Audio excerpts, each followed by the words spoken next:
وأشهد أن محمدا عبده ورسوله يا أيها الذين آمنوا اتقوا الله حق تقاته ولا تموتن إلا وأنتم مسلمون يا أيها الناس اتقوا ربكم الذي خلقكم من نفس واحدة وخلق منها زوجها وبث منهما رجالا كثيرا ونساء واتقوا الله الذي تساءلون به والأرحام إن الله كان عليكم رقيبا يا أيها الذين آمنوا اتقوا الله وقولوا قولا سديدا يصلح لكم أعمالكم ويغفر لكم ذنوبكم ومن يطع الله ورسوله فقد فاز فوزا عظيما أما بعد فإن أصدق الحديث كتاب الله وأحسن الهدي هدي محمد صلى الله عليه وسلم وشر الأمور محدثاتها وكل محدثة بدعة وكل بدعة ضلالة وكل ضلالة في النار. We are still dealing with the hadith of Mu'adh ibn Jabal رضي الله عنه أن النبي صلى الله عليه وسلم بعثه إلى اليمن فقال له إنك تأتي قوما من أهل الكتاب فادعهم إلى شهادة أن لا إله إلا الله وأني رسول الله فإنهم أطاعوك لذلك فأعلمهم أن الله قد افترض عليهم خمس صلوات في كل يوم وليلة فإنهم أطاعوك لذلك فأعلمهم أن الله قد افترض عليهم صدقة تؤخذ من أغنيائهم فترد على فقرائهم. Last week we were talking about zakah and some of the legal ruling concerning the zakah, and I guess we talk about the conditions, if I'm not mistaken, and we were discussing the issue of the zakah beneficiaries, those group of people that Allah subhanahu wa ta'ala selected for the receiver of this charity that Allah subhanahu wa ta'ala is blessing them with. So we talk about the first group, these are the fuqara, the second one al-masakeen, and we define each and every one of them. وَالْعَامِلِينَ عَلَيْهَا, and those people who are zakah collectors, and we mentioned that these are nothing but those who are appointed by the authority to go around and take the zakah, and we pay them according to their job. We pay them according to their job. They are not supposed to be paid on the daily basis or monthly basis from the wealth of the zakah. We can take from the zakah and pay them according to their job. That means when they do the work, we pay them for that. When they don't do, we don't pay them anything. The money should be channeled to the charity, to those groups that Allah subhanahu wa ta'ala selects. So, وَالْعَامِلِينَ عَلَيْهَا وَالْمُؤَلَّفَةُ قُلُوبُهُمْ وَالْمُؤَلَّفَةُ قُلُوبُهُمْ. Al-Mu'allaf, these ones also we talk about them.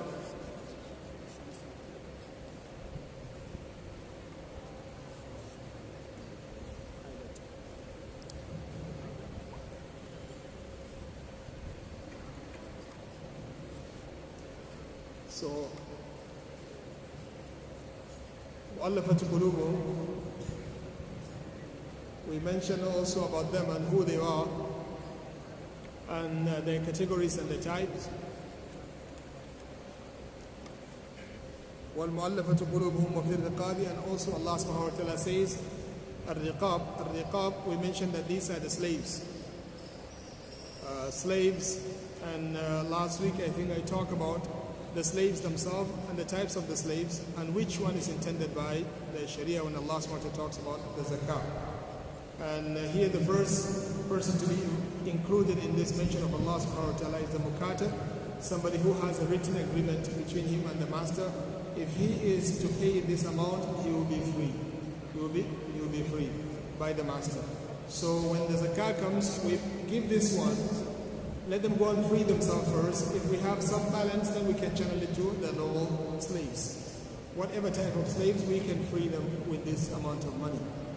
وَفِي الرِّقَابِ وَالْغَارِمِينَ, and those people who are overburdened by the debts.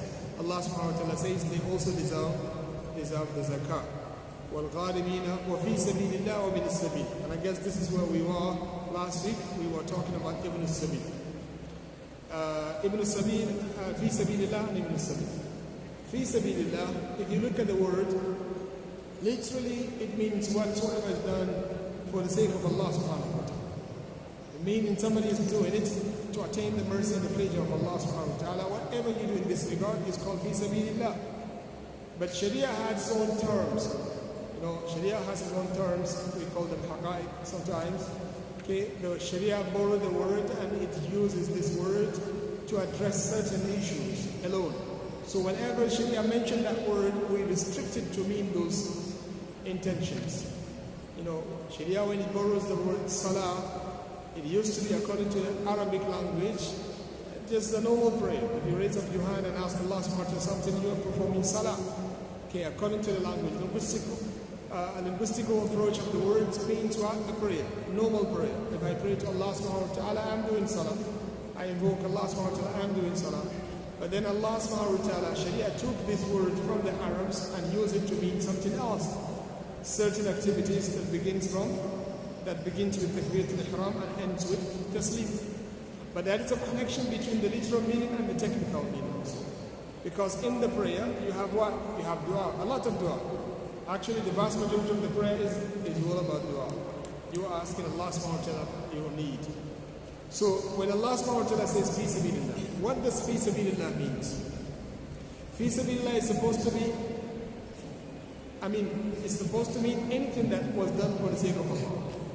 But here, according to the Sharia, the use of Sharia for the words, most of the time when Sharia uses fi sabilillah, Allah subhanahu wa ta'ala or His Messenger, they are talking about jihad fi sabilillah, defense. So the question here is, when Allah subhanahu wa ta'ala says fi sabilillah, does that mean defense? Or it means anything? I can take the zakah, I build a masajid, I buy books and give it to the student of knowledge, support the students who want to go and study Sharia, and things like that. Whatsoever is done for the sake of Allah subhanahu wa ta'ala, can I take the zakah based on this fi sabilillah and do it for that? So if you look at the statement of the vast majority of the scholars, almost all of them are Ibn Arba, all of them, they all agree that fi sabilillah should be restricted to the intentions of the Sharia. In most of the usage of the word, they use it for what? For defense, for the jihad fi sabilillah. That's why it is the best opinion, with no doubt, that fi sabilillah here means a jihad fi sabilillah. This is what is supported by the language itself, and this is also what is supported by the sunnah of the Prophet sallallahu alaihi wasallam. If you say fi sabilillah means anything, then there is no point actually of mentioning the 8th category to you. It will be redundant. It will be a waste of time, and the Quran doesn't do that. It will be just playing a game, and the Quran doesn't do that. Because if you say fi sabilillah is anything, then the first category, when I give them charity, the fuqara, I'm doing it fi sabilillah. Fi sabilillah. The second category also fi sabilillah. The third category also fi sabilillah. All of these categories from 1 to 5, they're all, from 1 to 6, they're all fi sabilillah. So what is the point, since the whole thing is about fi sabilillah, what is the point of having the categories then? It's like Allah subhanahu wa ta'ala just telling you, إِنَّمَا الصَّدَقَاتُ فِي سَبِيلِ اللَّهِ فِي سَبِيلِ اللَّهِ فِي سَبِيلِ اللَّهِ فِي سَبِيلِ اللَّهِ 8 times. So when Allah subhanahu wa ta'ala mentioned fuqara, that's what He meant fuqara. When He mentioned masakeen, that's what He meant masakeen. When He mentioned al-amilun alayha, that means amilun alayha. When He restricted the zakah to be given to nobody except these entities, which this means that nobody can get involved except these ones. And this confirms the statement of the vast majority of the scholars that fi sabilillah has to be restricted to that which is intended by the Sharia, and that means jihad fi sabilillah. The only one that deserves this category is the defense system. The army, we channel to them. Those people who are protecting the country, they're protecting the country and they're protecting Islam as well as the country. These are the ones who deserve this one, not in the way we see people applying it nowadays. And also they said the Arabs, they don't talk like this, They don't talk like this. If you say this fi sabilillah means anything else, the Arabs don't talk like it. It goes against the norm. The Arabs, they can mention a specific, and then they will mention specific, they will mention general. Or they mention general and then they mention specific. But the Arab, they will not mention specific. And then they mention general, and then they mention specific. They don't speak like that. Allah says, إِنَّمَا الصَّدَقَاتُ لِلْفُقَرَاءِ, specific. وَالْمَسَاكِينِ, specific. وَالْعَامِلِينَ عَلَيْهَا, that's it. وَالْمُؤَلَّفَةِ قُلُوبُهُمْ وَفِي الرِّقَابِ, all of them. وَالْغَارِمِينَ, all of them specific. Allah is specifically addressing a certain group of people. But then, fi sabilillah, why do you say this is general? The range of the mentions of Allah subhanahu wa ta'ala is all specific. When we come to Fisabilillah, He said this is general. If that is mentioned according to the way the Arab used to speak, when this general mention, after having specific been mentioned before it, then the case is closed. We finish the statement. We don't talk again. But then after the general, then specific also is mentioned again. They say the Arab do not speak like that. You get the idea? It says wa fi sabilillah, that's general. And then wa bin sabil, which is also specific, it doesn't go like that. It's against their norm. That's why you can see, if you go through the madahib, all of the madahib al-arba, the vast majority of the scholars can say with no doubt, almost 99% of the scholars, they believe that fi sabilillah here is not general. It's restricted to those defense. That's why the Prophet ﷺ, when he talks about those rich people who can possibly receive zakah, you know, in Islam generally a rich person cannot take charity. A rich person cannot take charity. It's haram for him to take charity. Who is the rich person? Islamically, a rich person is somebody who owns nisab of the zakah. Then this person is rich because this is the person that Sharia called rich. Rasulullah in this hadith, he said, تُؤْخَذُ مِنْ أَغْنِيَائِهِمْ فَتُرَدُّ عَلَى فُقَرَائِهِمْ. We take from the rich one. And the rich one here is somebody who has what? Who has the nisab. The rich person is somebody who owns the nisab. So a rich person cannot take charity. So which means here in Selangor, nisab for zakah is about 15,000 ringgit, 14,700 something like that. Around 15,000 ringgit. That means whoever has 15,000 ringgit, this person is called what? Rich Islamically. Zakah cannot be given to him at all. So Rasulullah says, no rich person is allowed to take zakah. He said, لا تحل الصدقة لغني ولا لقوي ذي مرة. He says a rich person cannot take the charity. And the same goes to a person who, although he is poor, but he has the capacity and the skills to remove the poverty from himself, this one also shouldn't take from the charity. We ask him, go and work. But Sharia doesn't support people who are lazy, dependent on others. Although he is poor, but Sharia says, no, go and work. Use your ability.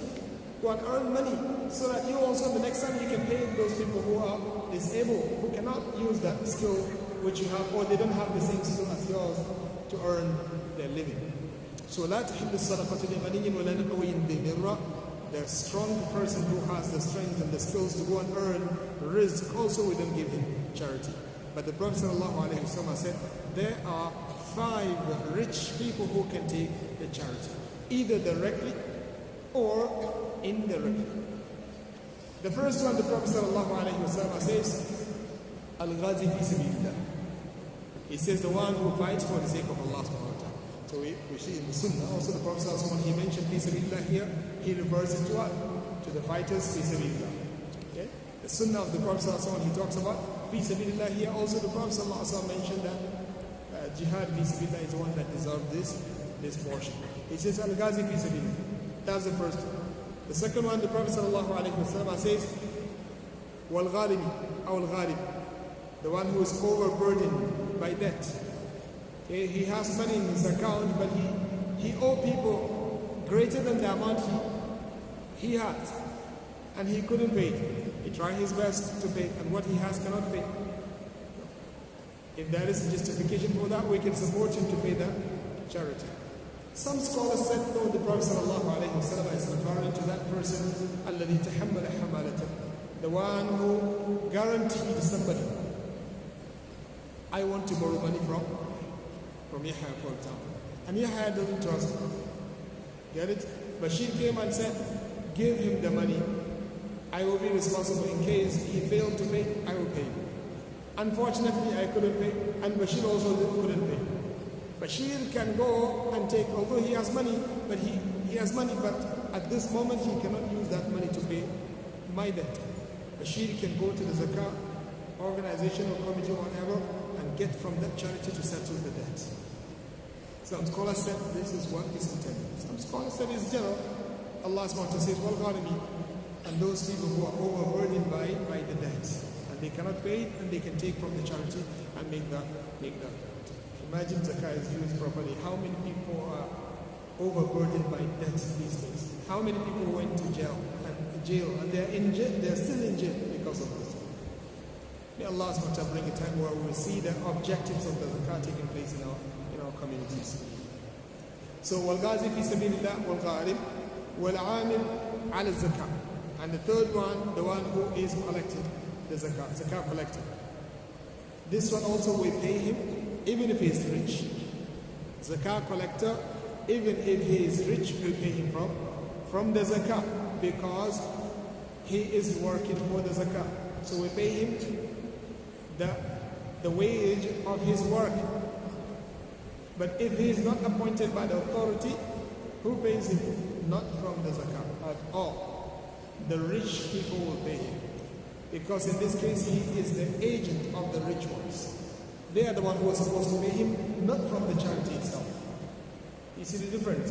If he is appointed by the government, by the authority, we pay him from the zakat. But if he is not appointed by the authority, then the rich people, they are the one who appointed him to replace them, to represent them. And as such, they should be the one who will pay him his wages. We don't take from the charity. SubhanAllah, look at the current application nowadays. In many places, people are becoming so rich with the money of the zakat. Because any money that comes, somebody told them just take 1/8 of it and does it. They became so rich and the poor people are still there yawning. And the money is not for the amilin alayha. The money is meant for the fuqara and the masakin first. Al-amil al-zakat, if he qualifies that, then he takes it. If he doesn't, then we give him based on his job, if there is a job for that. The fourth one is, the Prophet ﷺ said, is a rich person. These are the one that get the zakat indirectly. This is a rich person who got zakat as a gift by the poor person. You get it? I want to pay my zakat. I got a poor man, I gave him the zakat. But this person, he is poor, but he decided to share the risk with his rich neighbor. He gave him. If you look at the nature of this gift, it is from the zakat. That's why Sharia call it zakat.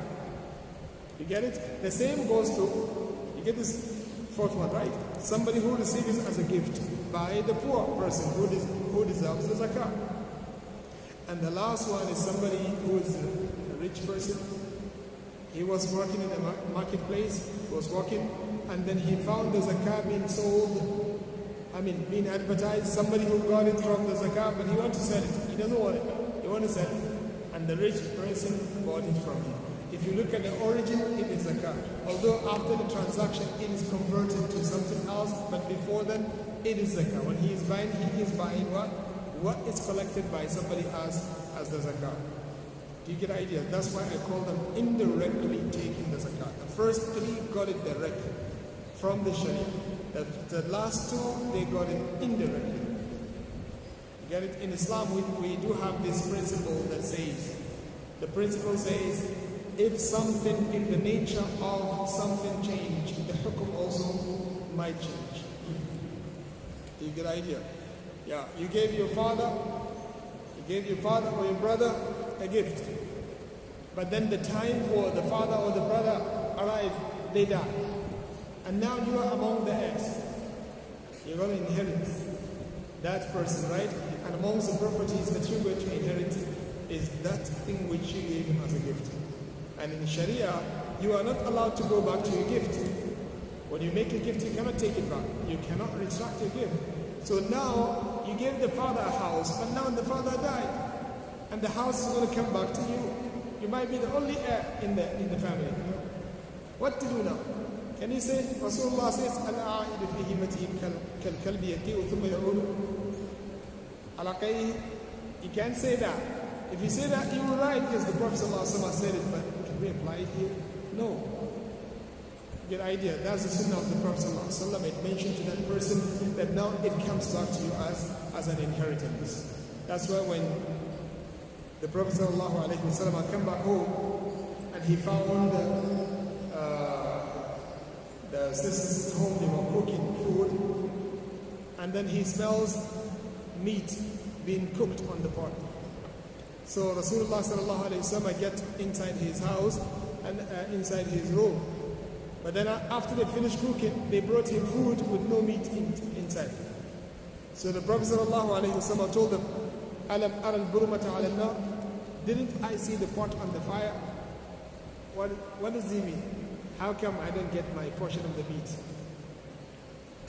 They said, no, Ya Rasulullah. That was a meat that was given to Barira as a charity, sadaqah. Wa anta la ta'kul sadaqah. SubhanAllah, because they know he doesn't eat charity. He said, Ya Rasulullah, this is a meat, somebody gave it to Barira as a charity, and you don't eat charity. So that's why from the beginning we do not even give it to you. The Prophet ﷺ said, come on, huwa laha sadaqah wa lana hadiyah. He said, this is charity for her, but for us, this is gift. He said, can I have my portion? Originally it comes from charity, but now when she passes it to Rasulullah ﷺ, it turns into gift. He cannot eat charity, but if somebody took it as a charity and he gave it to the Prophet ﷺ, Rasulullah has a right to eat from it. So this is a very important principle mentioned by the scholars. When the nature of something change, the legal ruling also might change. Okay, you have the nature of something which is the cause of a legal ruling. When that nature is gone, the ruling also has to change. So this is the issue of fi sabilillah. So the best approach of the scholars concerning the matter of fi sabilillah is to translate it as jihad fi sabilillah alone. Question: student of knowledge, can we give them from zakah? Are they fi sabilillah? Go and ask your classmate, are you fi sabilillah or fi sabilil shahada? Shahada, I mean the certificate, or fi sabilil job, to make it more specific. Do you get an idea? If fi sabilillah, then they come into the picture, then the controversy includes them. If they're not fi sabilillah, then we're not even talking about them. For them to get involved in the controversy amongst the scholars. So what the scholars mention about the student of knowledge, we don't take them as fi sabilillah. But there is a way to give them charity if they are poor or masakeen. They have to qualify this condition first. They have to be poor or masakeen. Then because of what they do, which is to sacrifice themselves for the sake of Allah subhanahu wa ta'ala to study, which will benefit the community and the ummah, we forgive the second condition. What was that? Having the ability to earn. Because many students, they can earn, but study will not let them do the job. Okay? The time is taken from morning until evening. When do they have time to work? Okay? And in some places, as a student also, you cannot work. In some places, as a student, you have a visa of a student, you can work. So in this case, can they take from the zakah? They say we forgive this second condition. But we focus on the first one, which is the poverty. If they are in a state of need, then we can give them from the charity. That's the only way we should apply it. Can we take the wealth of the zakah and buy books or masahif and distribute them to the people? No, because there is no category that addresses this. Can we take zakah and build the masajid? No, there is no category that addresses this. Can we take zakah and build houses for the needy? We don't do that. We pass the money to them. Okay. That's the best way to make it.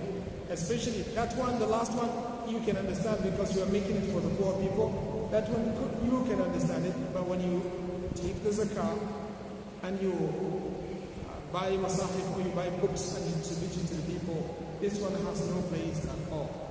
It has another source, which is what? The general charity and the waqf. We take from the waqf and we take from the general charity. But other than that, those 8 categories mentioned by Allah subhanahu wa ta'ala should be maintained. We don't go out of them. Okay? We don't go out of them. And also one important point that you have to understand here, also the Prophet sallallahu alaihi wasallam said, we take it from the rich and we pass it immediately to the poor. Take it from the rich and we pass it immediately to them. Which means zakah should be given to them immediately with no delay. Okay? There is no room for somebody to invest in zakah. A lot of money has been missing because of this attitude. Okay? There is no, and investment carries a lot of risk. If that money is lost, who is responsible? Nobody. Also, when we do the investment, who is there to monitor properly to make sure that the money of the people is not missing? And also, how can I do business with the money that I don't own? And who says I have to think on behalf of the poor people and the needy? This is not my money for me to go through all of these. May Allah subhanahu wa ta'ala guide us to the truth. So the last one is Ibn Sabil. Ibn Sabil is a wayfarer, somebody who lost his money on the road. It means you're traveling to a place, your money finished before you reach home. الذي انقطعت به السبيل أو السبل. So you lost your money, but you did not reach your home yet. Can you take from the zakah? This one also can take from the zakah. The scholar said, even if he is rich. Back home there he is rich, but here he is poor. He can take from the zakah. Okay. To imagine this in these days is very difficult, because we have this, banking system, you have the cards. Wherever you go on earth, you can use your card and get the money. And even if you don't have the money also these days, as long as your passport is there, unless if you lost everything. And you can use also somebody else's details to get the money from your country through other channels. They can reach you wherever you are. Imagine this is not easy in these days. But the hukum remains applicable until the day of judgment. If you have somebody in a country and he doesn't have money in this country, money was gone, but he needs money to go back home, he can take from the zakah and reach back his home. Is it wajib upon him to pay it back? Later when he goes home, then he send the money back? No, it is not wajib upon him. That was given to him free for the sake of Allah subhanahu wa ta'ala as a charity. So this is just a brief about those people who deserve the zakah mentioned by Allah subhanahu wa ta'ala.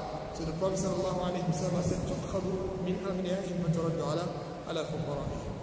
So we learn from this that zakah is only taken from ghani, and we learn from this that whoever owns nisab is ghani Islamically.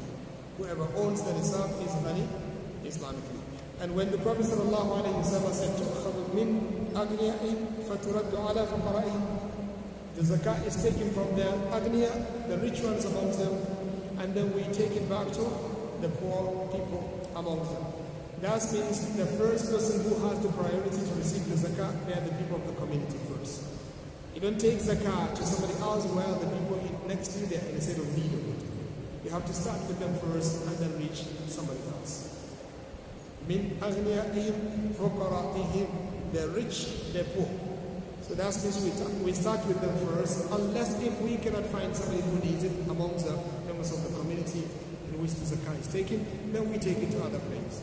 Or the second situation where we can take it to other places is where the need in some other places is more pressing than the place of the zakah. Then we take it to that place. You have a calamity that hit a place, people are there dying, people lost their homes, people lost everything. For sure, we have to beg the people of the community in which the calamity doesn't reach to be patient. This zakah, we will channel it to those people because they need it. May Allah subhanahu wa ta'ala grant us success. So the Prophet sallallahu alayhi wa sallam said, فَإِنْهُمْ أَطَاعُكَ لِذَلِكَ فَإِيَّاكَ وَكَرَائِمَ أَمْوَالِهِمْ وَاتَّقِ دَعْوَةَ الْمَظْلُومِ. The Prophet sallallahu alayhi wa sallam said, if they agree with you that zakah is okay and they agree to pay the zakah, then you should fear Allah subhanahu wa ta'ala and stay away from the best of their wealth. You stay away from taking the best of their wealth. When it comes to the livestock, the animals, zakah of the animals, we take zakah according to the sunnah of the Prophet sallallahu alayhi wa sallam, only from only from cow and camels and sheep and goat. No zakah in horses, no zakah in slaves. These are only 4 animals where zakah is taken from them. Clear inshallah. Only cows, camels, sheep and goat. Okay. Each and every one of them, when you give zakah from its jins. Cow from cow, camels from camels, sheep from sheep. Except that the camels, before you start giving camels, Allah subhanahu wa ta'ala takes you to that place gradually. Because if you have 5 camels, this is when you start giving the zakah. Camel is very expensive. Imagine somebody has only 5 camels, and then we ask him to give 1 as a charity. It's okay because this is for the sake of Allah subhanahu wa ta'ala, but looking at human nature. Looking at the human nature, many people will not give. They will find it very difficult. Camel can reach in some places 15,000, 60,000, 100,000. He has 5 camels, 500,000, and you tell him give 1. That's 100,000. It won't be easy for many actually to pay zakah. That's why you can see the mercy of Sharia. If you have 5 camels, you give what? You give a sheep. 1 sheep. You don't give camels. You look for sheep and buy and give it in charity. Every year you give 1 sheep. Until the time they reach 10. When they reach 10, then you start giving 2 sheep. Every year 2 sheep. Until the time they reach 15. When they reach 15, every year you start giving 3 sheep. Until now, no camel. Because how much is the sheep? If you're not buying a sheep during the Eid day, it's around 800 ringgit. Compare this with one camel, which might reach 50,000 ringgit. So, you give 3 sheep if you have 15 camels, until they reach 20. Then you start giving every year 4 sheep, every year 4 sheep. Until the time they reach 25, then you start giving from the camels. Yeah, this is how it goes. So every single animal you give from his genes. And the Sharia asks you to take the moderate one, the one that is not sick, the one that is not old, the one that is not too young, and medium size. Sometimes if you go to these villages, the shepherds, they have selected animals they feed them at home.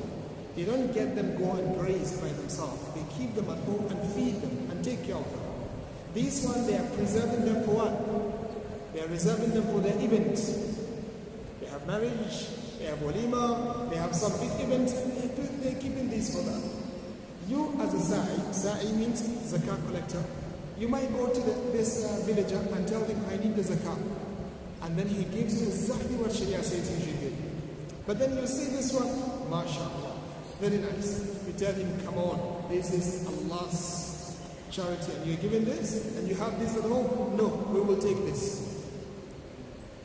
You get idea? You use your authority and take the best one. This is what the Prophet ﷺ is addressing here. He said, وَإِيَّاكَ وَكَرَائِمَ أَمْوَالِهِمْ. He said, I warn you from touching the best of their wealth. Because Allah did not ask you to do that. If you were to do that, this is injustice Islamically. SubhanAllah. What kind of religion is this? Even when you have the authority to go and do, but Allah doesn't want you to commit injustice. Although you do it for his sake, but Allah says this is wrong. I do not ask you to do that. Take the moderate one. And he called it full. That's why he says, وَاتَّقِ دَعْوَةَ الْمَظْلُومِ فَإِنَّهُ لَيْسَ بَيْنَهَا وَبَيْنَ اللَّهِ حِجَابٌ. SubhanAllah. He says, beware of the dua of an oppressed person. Because this dua has no hijab between it and Allah subhanahu wa ta'ala. Wallahi, my brothers and sisters, we have to really be cautious about that. Do not oppress anyone in this life, I'm telling you. Wallahi, it carries evil consequences. Because we are told by Rasulullah that Allah will never keep quiet about oppression. Action has to be taken. And Allah aqsama bi nafsihi, that He is going to support this dua even after a long period of time, but the revenge has to be taken on behalf of that person. And the scholar said, this oppressed person, even if he is a non-Muslim, a kafir, you oppress him as long as it is oppression. If this person asks Allah subhanahu wa ta'ala to take action, Allah will listen to him. Oppression has no place in Islam at all. That's why you have to understand your position, and you have to understand who you are, that Allah subhanahu wa ta'ala did not give you whatever authority He gives you in order to oppress others. We have the dua of the Prophet sallallahu alayhi wa sallam. He says, Allahumma man waliya min amri ummati shay'an fashaqqa alayhim fashquq alayhim. SubhanAllah. He says, Ya Allah, whoever happened to lead any of the affair of my ummah, and he makes things difficult on them, Ya Allah, I ask you to make life very difficult also for him. Imagine Allah SWT put you in this level. And you were living on earth, right? And you read history, you can see the sunnah of Allah SWT in this regard. We have heard a lot from this, and we have seen a lot also in this. Wallahi, we have seen a lot. People who used to be this and that, but then Allah SWT brought them to the lowest level. They became in some situations the most humiliated personalities on earth. SubhanAllah. So beware of oppression. The Prophet ﷺ said, do not oppress anyone, and remember that if this person whom you oppress is to raise up his hand and ask Allah subhanahu wa ta'ala, Allah will listen to the invocation of this person. Rasulullah said, لَيْسَ بَيْنَ دُعَائِهِ وَبَيْنَ اللَّهِ حِجَابٌ. There is no barrier between it. Any barrier that can stop a dua from reaching Allah is removed. It has to reach Allah subhanahu wa ta'ala, and action has to be taken. May Allah subhanahu wa ta'ala grant us good. So this is the last thing we can mention about this hadith of the Prophet sallallahu alayhi wa sallam. Inshallah, if Allah subhanahu wa ta'ala wishes, then we will see you next week. We will move on to the next hadith, which is the hadith of Abi Humayd, Abdul Rahman ibn Sa'd al-Sa'idi, inshallah. بارك الله فيكم. سبحانك اللهم وبحمدك أشهد أن لا إله إلا أنت أستغفرك وأتوب إليك.